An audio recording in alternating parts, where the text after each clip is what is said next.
বলতেছে গুনাহ তো কইরা ফেলছি, কিন্তু তুমি এমনি লিখতে পারবা না। কি করবো আল্লাহ? ওই তোমার একটা বস আছে না, ডান কাঁধে থাকি, ও তো নেকি লেখে। আল্লাহ রসুল বলেন সাহিবুল ইয়ামিন ইয়াকতুবুল হাসানাত বিগাইরি শাহাদাতিন আন সাহিবিহি। ডান কাঁধের ফেরেশতা বাম কাঁধের ফেরেশতার অনুমতি ছাড়াই নেকি লেখে। বাম এদিক তাকান না ভাই, আপনার অন্য দিক তাকালে আমার সমস্যা। আর ক্যামেরা ট্যামেরার সামনে আইসেন না, আমার একটা রোগ এটা, এমনি মানুষ কম। এরপরও যদি আপনারা এদিক সেদিক তাকান তাহলে আমি জায়গা এদিক তাকান। কি বিরক্ত হচ্ছে নাকি আপনারা? বিরক্ত হয় না? ডান কাদের ফিরিস্তা তো নেতা, বাম কাদের ফিরিস্তার অনুমতি ছাড়া নেকি লেখে। কিন্তু বাম কাদের ফিরিস্তা যখন দেখে উম্মতে মুহাম্মদী গুনাহ করছে, বাম কাদের ফিরিস্তা চাইলেই লিখতে পারে না, নিয়ম আছে। কারণ সে তো কর্মী, তার তো একটা বস আছে ডান কাঁধে। এই বাম কাঁধের ফেরেশতারা তখন অনুমতি নিতে হয়, বস আক্তু উম্মতে মুহাম্মাদি তো গুনাহ কইরা ফেলছে, তো কি করব? গুনাহ কি লিখবো? আস্তে কোন সুবহানাল্লাহ। কি করব? গুনাহ তো কইরা ফেলছে, গুনাহ কি লিখবো? এবার ডান কাঁধের ফেরেশতা কি কয় শোনেন, দাহু লিয়াস্তাগফিরিল্লাহ আও ইয়াতুব। এই ফেরেশতা তো তাড়াহুড়া করিস কেন, একটু দাঁড়া, একটু সুযোগ দে। এমন তো হতে পারে উম্মতে মুহাম্মাদি গুনাহ করছে, এরে তাড়াহুড়া কইরা এরে দাগি আসামি বানায় লাভটাকে একটু অপেক্ষা কর না। এমন তো হতে পারে ওই বান্দা একটু পরে তওবা করে ফেলবে।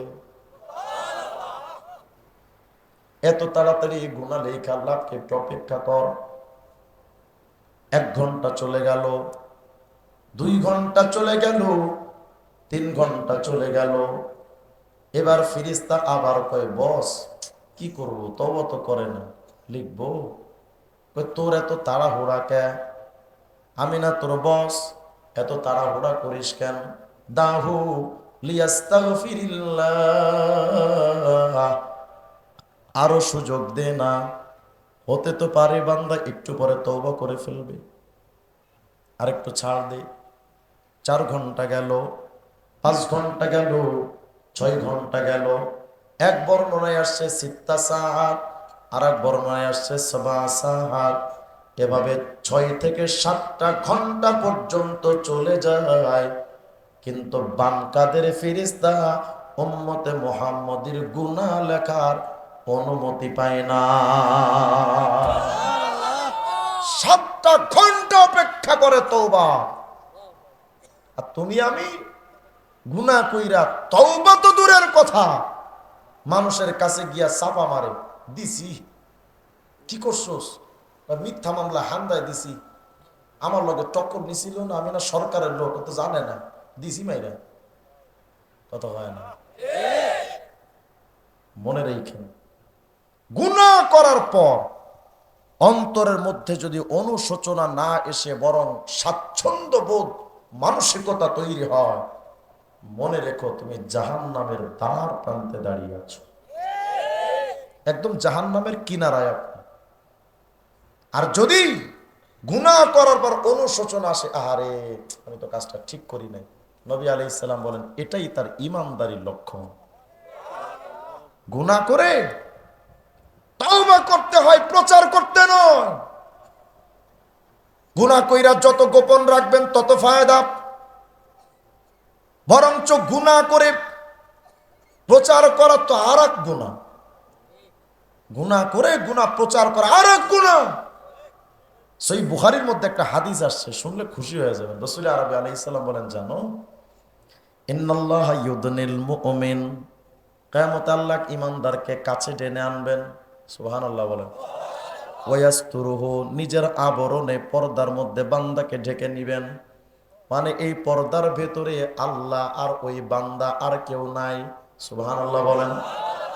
আল্লাহ ডেকে বলবেন, এই চান্দু শোন, আতুনকিরু মিন হাদা আতারিফু দাম্বা কাদা আতারিফু দাম্বা কাদা, দেখতো এই গুনাহ যে তুমি করছিলা মনে পড়ে?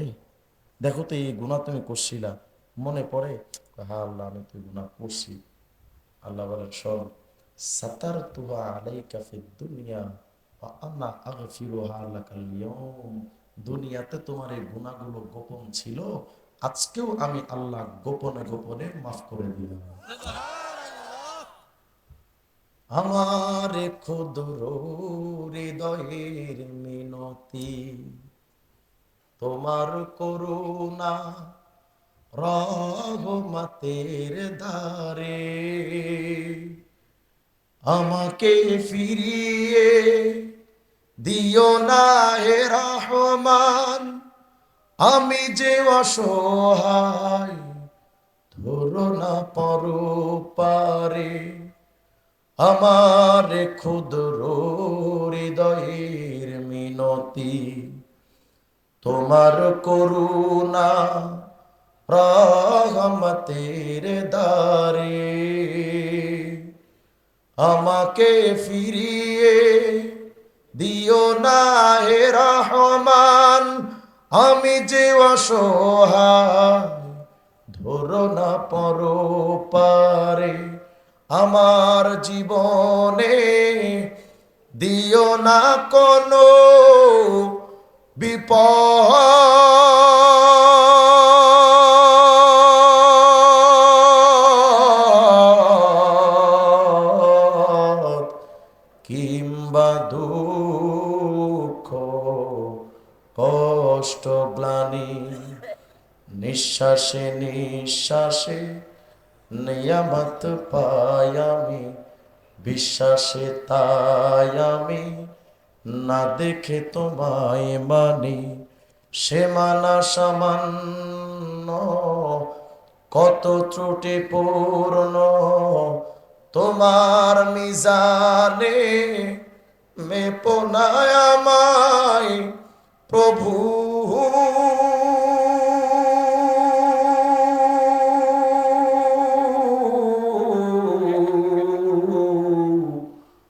গোপনে ক্ষমা করে দিও তুমি।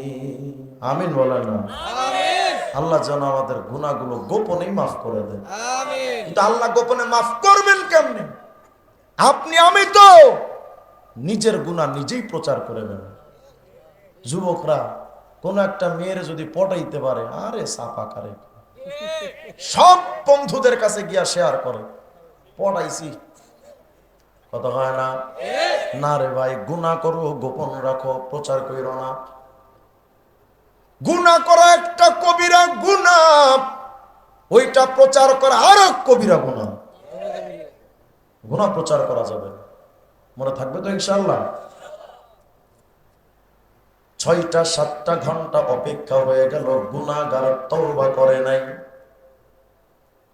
আল্লাহ রাসূল আলাইহিস সালাম বলেন, 3 বার বাম কাদের ফেরেশতা অনুমতি চাই, বস গুনাহ করছে, লিখবো নাকি? 3টা বারে 6-7 ঘন্টা চলে গেল, বান্দা তওবা করে নাই। এবার ফেরেশতা কি করে? ডান কাদের ফেরেশতা কয়, কি আর করা, জালেম তো গুনাহ করছে, তওবা করে না, কত বড় স্পর্ধা, কি আর করা, লেখ। লিখছে, লেখা এবার শুনলে আশ্চর্য হয়ে যাবে। নুজহাতুন নাজরিন নামক একটা কিতাবের মধ্যে সেদিন পড়েছিলাম, ইমাম শাফি রহমতুল্লাহ আলাইহি মাযহাবের একজন লেখক, ওয়া ইন্নাল মালাইকাতা লা তা'রুদু ইলাস সামা বিকিতাবি আবদিন ওয়া হুয়া মামলুউন বিল হাসানা বিস সাইয়্যা। বান্দারা গুনাহগার যখন তওবা করে নাই, ফেরেশতা গুনার খাতার মধ্যে লিখে, এই খাতা তো নিয়ে লৌহে মাহফুজে জমা রাখে।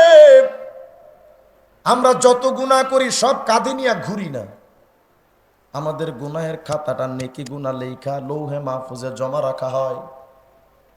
কিয়ামতের দিন হিসাব হবে, ফেরেশতারা ওই গুনাহ ভর্তি খাতা লইয়া লৌহে মাহফুজে রওনা।